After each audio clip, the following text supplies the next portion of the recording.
باز لە گرنگی کارەکەین بۆ ژن ئەوەی جێ خۆشحاڵیە ئەوەیە کە ئێستا لەناو کۆمەلگایە ژنان ئەتوانن شان بە شانی پیاوان و زۆر کات زیاتریش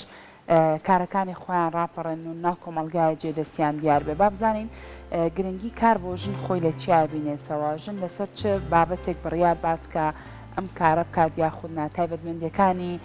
کارێک کە ژنێک بیکات ئەبێ خۆی لە چیا ببینێتەوە. ئەمانە و کۆمەڵێک پرسیاری تر تاوچەیەکن لەگە زۆر بەڕێز دکتۆر بێسون سابوراوی کە بەڕێزیان پسپۆڕی ئابوورین ئێستا زۆر بە خۆشحاڵیەوە لە ستۆدیۆ ڕۆژێکنەوە لەگەڵمانەیە. دکتۆر گیان سڵاو لێ بێ، زۆر بەخێر بێ. بانی باش دکتۆر، زۆر بەخێر بێ. تۆ باشتر بێ، جلەکانیشی زۆر جوانە، پیرۆزە. دەستپێکی گفتوگۆکانمان با باز لە گرنگی کار بکەین بۆ ژن. ژن کە کار بکات چ گرنگیەکەیە؟ ئەم کاتتان باش، بەیانی هەموو ئەوانەی کە ئێمە بینن بەیانیان باش و هەموو کاتێکیان باش. ئێمە بۆ باسکردن لە ئەم بابەتە بگەڕێنەوە بۆ مەبدەئێکی گرنگ، پرینسیپێکی گرنگی ئابووری لە ژیانی ئینسانەکانە ئەوەیە کە هەر کەسێک هەر ئینسانێک خاوەنی ئابووری گیرفانی خۆی بوو ئەوە خاوەنی استقلالێت و خاوەنی سربەخۆی خۆشی ئەبێت. ینی ئەمە لەوانەیە مطلق نەبێ، ناتوانین ئەمە بەڕەهایی ئەمە بڵین، بەڵام بە شێوەیەکی ڕێژەیی یەکێکە لە مەبدەئە گرنگەکان. لەبەر ئەوە هەر لە کۆنەوە کە بینیمانە پیا و دەسەڵاتداری یەکەم بۆ لە کۆمەلگادا لەسەر ئەساسی ئەوە هاتووە کە پیا و توانیوێتی لە ڕێگەی هەر کارێکەوە کە کردبێتی بژێوی خێزانەکەی خۆی دابین بکە. ڕاستە لە کۆمەلگە زۆر کۆنەکانیشە لە کۆمەلگە سەرەتاییەکانە ئەتوانین بڵین حتا پێش عبودیەت، پێش کۆمەلگەی عبودیەت ژن زۆر بەشدار بووە لە ینی پیا و ژن بەیەکەوە چوون بۆ ڕاو بەیەکەوە چوون داریان هێناوە بەیەکەوە چوون هێنان، بەڵام لە کۆتاییە ئیشە هەرە زۆرەکە ئەوەی کە ژیانی پێبەڕێەوە ئەچێت لە دواییە پیا و کردوێتی هەر لەبەر ئەوەش بۆ پیا و بۆ بە دەسەڵاتداریەکەم. بەڵام ئەگەر لە حاڵەتێکە مەسەلەن ئەو ئیشە دووبارە بێتەوە ژن تایە باڕادەست بێ لە ئیشکردنەکە و ژیانی ئەو خێزانە ژن دابینی بکە، بەتەکید لەو کاتە ژن باڵادەستی یەکەمە بێ لە خێزانەکەشە و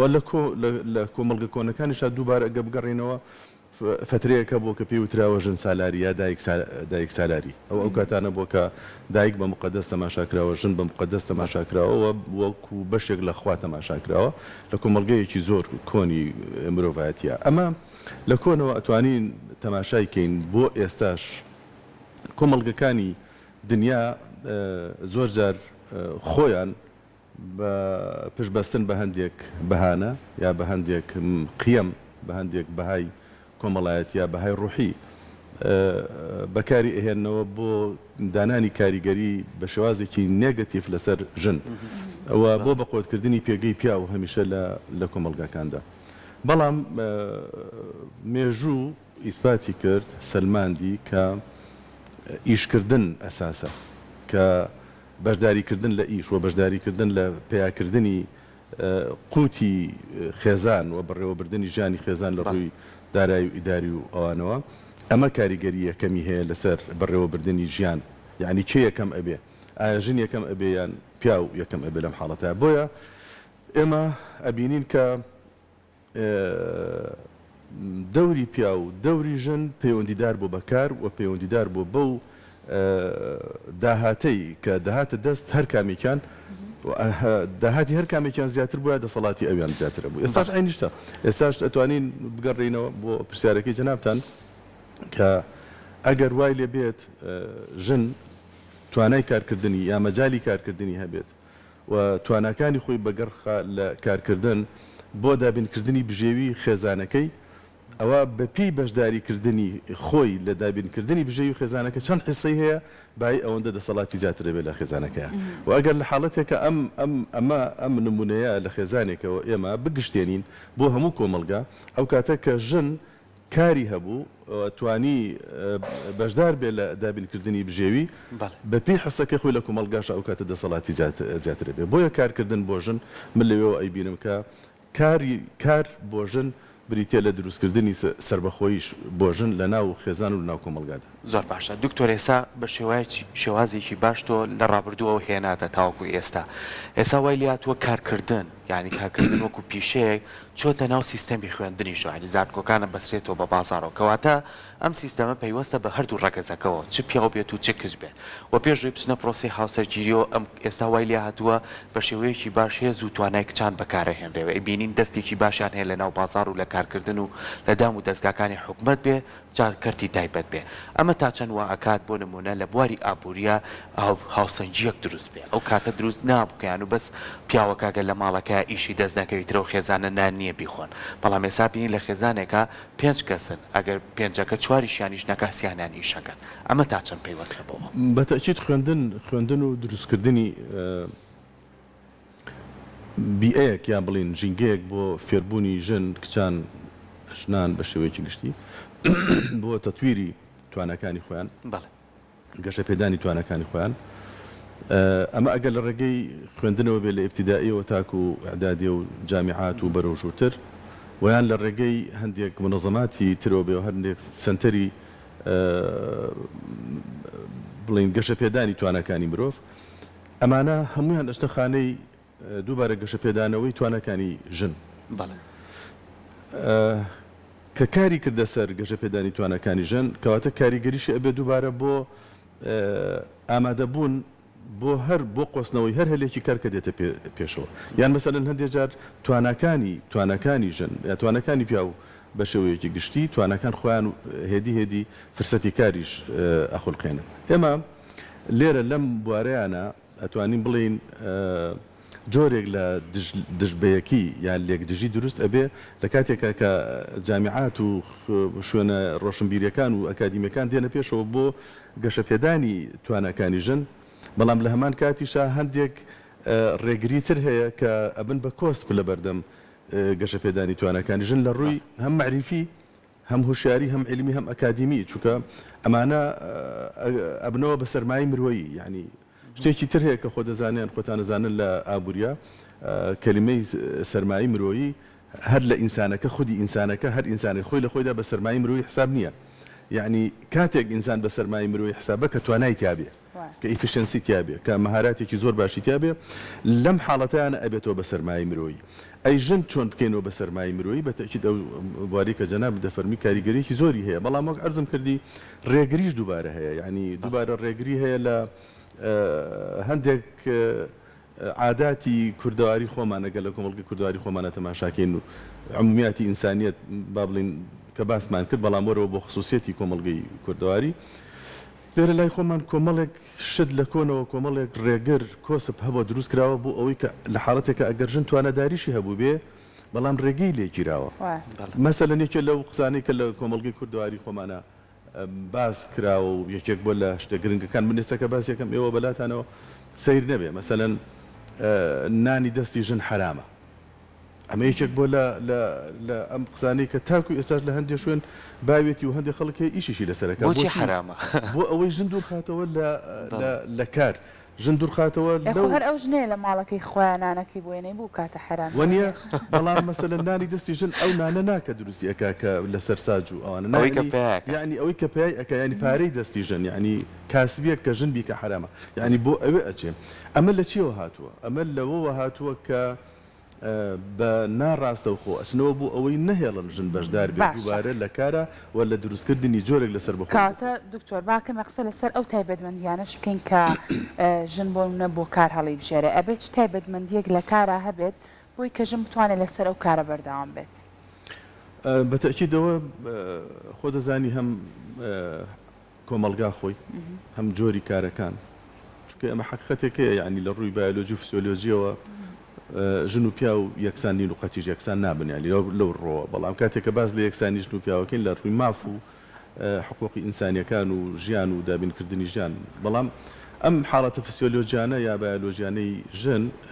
بە شێوەیەکی تایبەت کە پەیوەندیدار بە ژنە وای لێکا لە هەندێک بواری دیاریکراوە زیاتر شوێن دەستی هەبێ و لە هەندێک بوارە لەوانەیە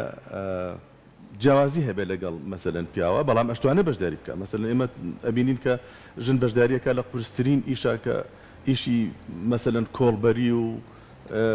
بەرد هەڵگرتن و دار هەڵگرتن کە ئەوە پیاوی شەر ئەوەی پێکرێ ئەوەشە بینین بەڵام لە ڕووی فسیۆلۆژیەوە لەوانەیە بۆ پیاو ئەوە ئاسانتر بێ هەندێک لەو ئیشانە هەندێک ئیشی تر هەیە بەڕێی من مەسەلەن من وای ئەبینم ئەوەندەی کە هەستم پێ کردووە و هەندێک دیراساتیش هەیە لەوانەیە ئێستا هەندێک کەس لەوانەیە کە گوێیان لێمانە پیان سیر بێ هەندێک دیراسات هەیە باز لەوە دەکات کە پێکاتەی مێشکی مێ دقیقتر و ورترە لە پێکاتەی مێشکی نێر يعني ئەمە دژایەتی ئەمە لە ڕووی علمیشەوە بریتە لە سەلماندنێکی یاسایی بۆ دژایەتیکردنی هەندێک عقیدەی باو لەوانەیە هەندێک عقیدەی ڕوحی باو کە يعني پیان وایە پیاو عاقڵترە لە ژنیا پیاو وریاتر و زیرەکترە لە مێ نێر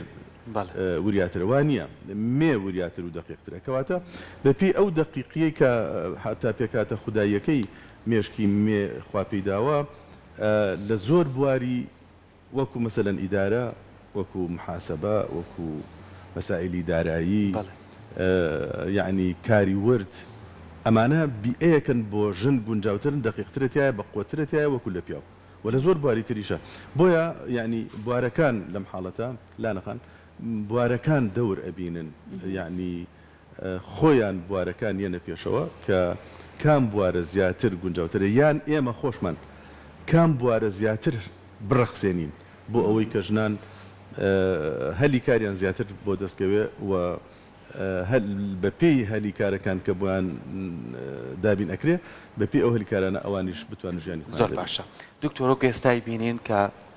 بە خۆشحاڵیەوە ینی زۆر جار ژنان ئێستا بڕیاردەرن یانی لە زۆربەی دام و دەستگاکان و تەنانەت لە سەرۆکایەتیەکانی هەرێمیشە ژن هەیە سەرۆکی پەرلەمانە بە خۆشحاڵیەوە کە بڕیاردەرە بۆیە ئەمەش هێز و توانای ژنانە خاتە ڕوو لە ئێستا بینی لە کچە گەنجەکانمانەوە لە ناو مۆڵ و مارکێت و دوکانەکانی بازاڕیشە دەستێکی کاری باشیان هەیە کە بە شێوەیەکی باش بتوانن هاوشانی پیاوان کار بکەن ئێستا ژینگەکە ئاسایی بۆتەوە یانی تەنانەت کە چاربووی نەبووی شکار نەک تەنانە شەویش ئیش بکە ئێستا کە شەویش ئیشەکە لە ناو مۆڵەکانە و لە کۆمەڵە دوکانە ئەمە تا چەند وا ئەکات هەم لە ڕووی ئابوووریەوە هەم لە ڕووی کۆمەڵایەتیەوە هەم لە ڕووی ئەوەی کە هاوسەنجیەک دروست بێ هێز و تواناکان هیچی جیاوازی نییە ئەگەر ئێمە بتوانین بەکاری بێنین يعني ئێمە بۆ پرسیارەکەی بەڕێزت بێ بچینەوە باز دۆکن کاک سەرکۆ باز بچینەوە بۆ ئەوەی کە ئایا ئەم هێز و توانایانە کە هەن لە ناو نێر و مێ ئایا ئەم کامیان هێز و توانەکانی زیاتر ئەبێ و کامیان هێز و توانەکانی خۆشی بەرەو کوێ بە ئەمەش باڵی حاڵەتێکی گرنگە تۆ هێز و توانایەکت پێ بەڵام لە چ بارێکە بەگەڕی ئەخەی یان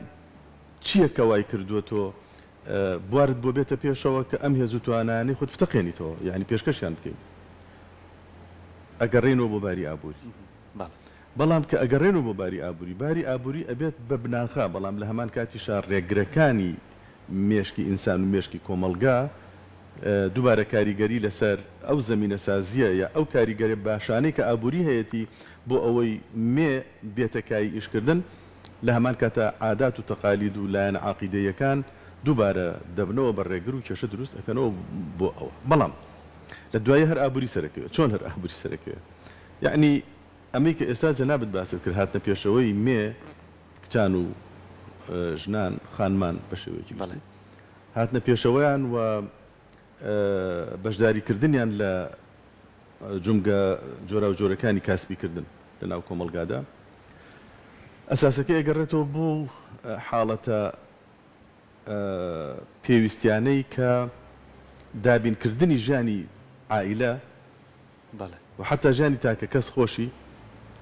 بە کەسێکی دیاریکراو لە ناو عائیلەکەدا کامل نابێت یعنی بۆ نمونە بە باوک بە تاوەتی بە باوک بە تەنها ئەگەر بێوێ قوتی بژێوی مناڵەکانی پێیا بکە مناڵی هەیە ساوایە مناڵی هەیە لە متەوەستەیە لە ئیبتدائیە لە زانکۆیە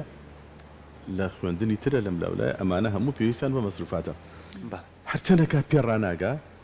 لەبەر ئەوە ئەگەر پێشووتر اعتقادێکی خراپی توندی چەقبەستوشی هەبێ مێشکیشی وشک بوو بێ لە بەرامبەر ئیشکردنی مێ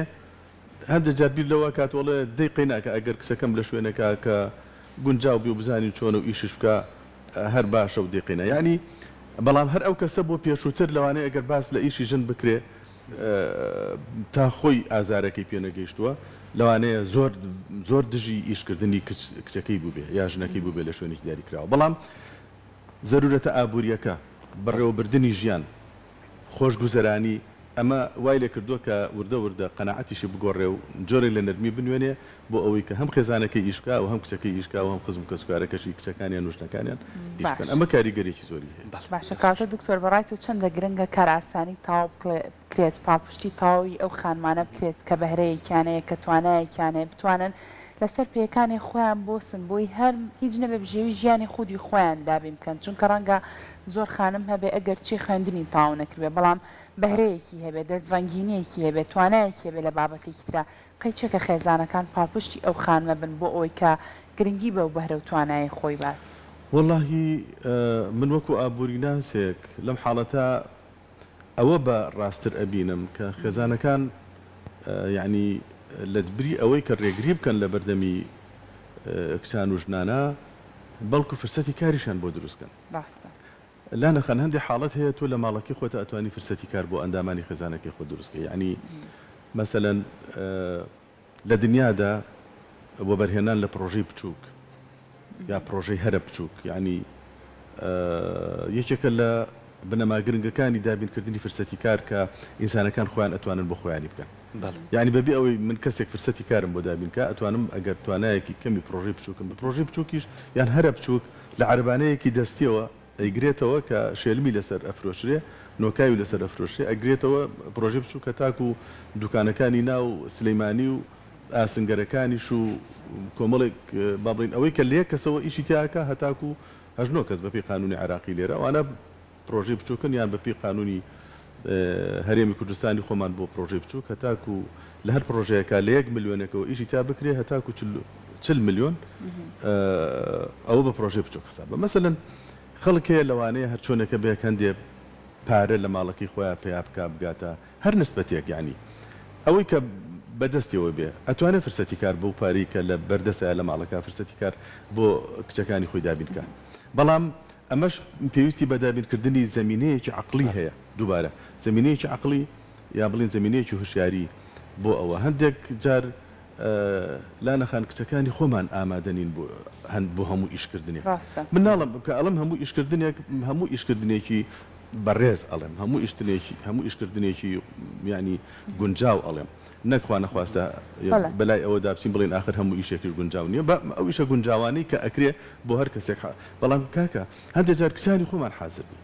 ژنانی خۆمان حازر نین یعنی ئامادەی ئەوە نین کە ئیشێکی دیاری کراوکە بەڵام لێرە لە سلەیمانیە بە تایبەتی ئەمە کە تەماشاکەین هەندێک مەطعەم کراوەتەوە کە هەر ژن خۆی بەڕێوە ئەبات و ژن خۆی سەرپەرشتەکە ئەوانەی کە با بڵین ئەوان کردووە لەوانەی لە سەرمایەکی زۆر کەمەوە دەستیان پێ کرد بێت من ناڵم هەموو ماڵێک پێ ئەکرێ یعنی لەوانەیە ئێستا باسی ئەو بکەین بڵین آخر ماڵی وهەیە قەرزار و وەزی خراپە و کرێخان و ئەوانی پێ باشە مرج نەموتۆ بە مطلقی هەموو کۆمەلگا ئەتوانێت لە ماڵەکەی خۆیان پرۆژەیەکی بچووک بۆ کچەکەی خۆی بکاتەوە من ئەڵم ئەوانەی کە توانیان هەیە ئەوانەی کە توانیان هەیە لە 100,000 دینارەوە ئەتوانێت ئیشی پێ بکە هەتاکو ملیۆنە دینار کە هەیەی ئەتوانێت ئیشی پێ بکە بۆ بدەستێتەوە ئەمە پێویستی بە تەفکیر هەیە یعنی پێویستی بە بیرکردنەوە هەیە لە دنیادا شتێکی تر هەیە پێ ئەوتری حازینات حازینات کۆمەڵی کۆمپانیان ئەم کۆمپانیانە چه حکومی بن یان ئەهلی بن یان هەیە مەسەلەن قازانجنەویستە پارەی هەیە ڕەسمالی هەیە بەڵام هەدەفیان ئەوەی کە کۆمەلگا گەشە بکە ئەچن کۆمپانیایك دروستەکەن کۆمەڵێک کەسی دەوڵەمەند ئیعلانی ئەوەکەن ئەڵێن چێ فکرەی باشی لایە بۆ پرۆژەی بچووک ئەفکارەکانمان بۆ بێنن ئێمە هاوکارتانە بین یعنی لە دنیادا ئەمانە هەیە من ناڵم لێرە ئێستا لای خۆمان هەیە بەڵام ئەکرێ یعنی فکرە پێشکەشکەی لە خێزانەکەی خۆتە لەگەڵ ماڵ و مناڵەکەی خۆتە هەر کەسێک لە ماڵەوە ئەفکارەکانی خۆی بەگەڕخا وانەکە کە بە تەمەڵی لێ بخەوێ یعنی دائیمەن بیری لای ئەوە بە قەلق بێ بۆ ئەوەی ژینگەیەک بدۆزێتەوە بۆ ئەوی خۆی فرسەتێکی کار بۆ خۆی دروست ئەمە لایەکەوە لا نەخان لایەکی تریش ئەگەر ئەفمکەی بە لایەکی تریش حکوومەت خۆی ئەبێ یارمەتی دەربێ یاساکان ئەبێ یارمەتی دەربن هەندێک مەراکزی کاردۆزینەوە ئەبێ هەبێ بۆ ئەوەی کە ژنان زیاتر بەگەڕ بخرێەوە هەموو ئەو مەراکزانەش هەموو ئەو ناوەند و سنتەرانەی کە